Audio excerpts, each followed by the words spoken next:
Wil jij voor de stoel, naast de stoel, achter de stoel of op de stoel gaan staan? Op de stoel.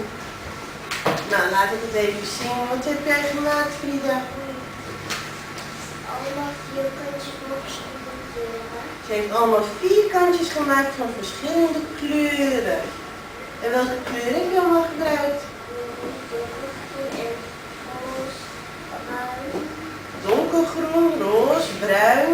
Oranje, paars, geel, donkerblauw, lichtblauw en rood. Nou, bijna alle kleuren van de regenboog. En hoe heb je dit gemaakt? Ik heb een vrolijke nieuws. Ik ben helemaal aan het uitleggen van de lichaam.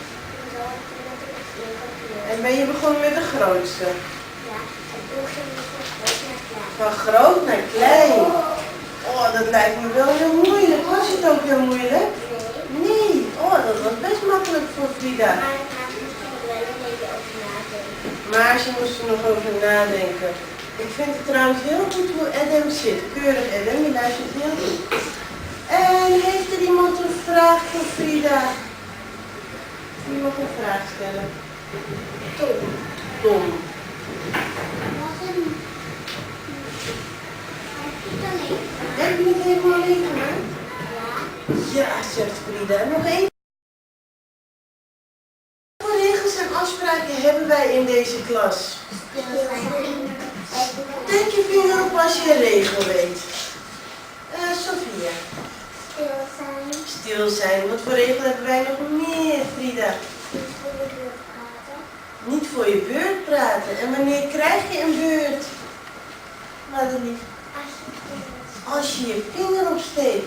En dat vind ik bijna een van de belangrijkste regels, vind ik. Dat je je vinger moet opsteken voordat je iets gaat zeggen. Dus als de juf straks als de juf een vraag stelt, dan steek je eerst je vinger op. En als je dan een beurt krijgt, dan mag je wat vertellen. Dus ik doe het opnieuw. Wie weet wat dit is? Het harde van het boek. Hoe noem je dat ook alweer? Jeremiah steekt keurig zijn vinger op. Kalf. Een kaft, zegt Jeremiah. Dat is een hele moeilijke hoor. Dat hoef je nog niet te weten, maar als je het weet, vind ik het helemaal goed. Frida. De naam van de mensen die het boek hebben geschreven, hè? En hoe noem je dat ook alweer? Auteur. Auteur. Top. En wat ik nu ga doen, is even hoofd, schouders, knieën en teen, zodat we even kunnen bewegen. Want daarna gaan we nog iets leuks doen. En daarna is het dan weer tijd om onze jas en onze tas te pakken en naar huis te gaan.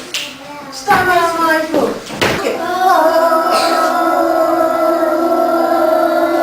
Schouders, knieën, teen, knieën, teen.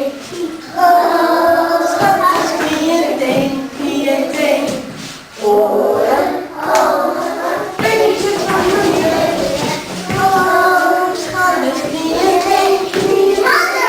Ja, we kunnen het veel sneller. Wij zijn geen mama's. En iedereen staat op. Kom maar even hier naast me. We zijn En dan doen we het even heel snel. 1, 2, 3.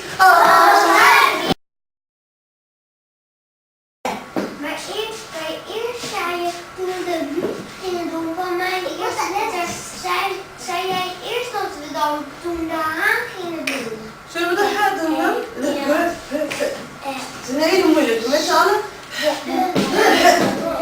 Lijkt me net alsof we bijna gaan moesten, hè?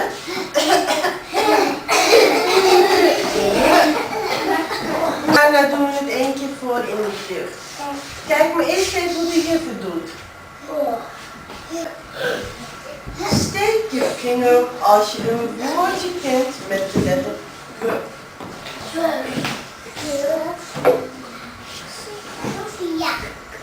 En die hoor je niet, maar je schrijft het wel. Kijk, Sophia. Sophia. Nathan.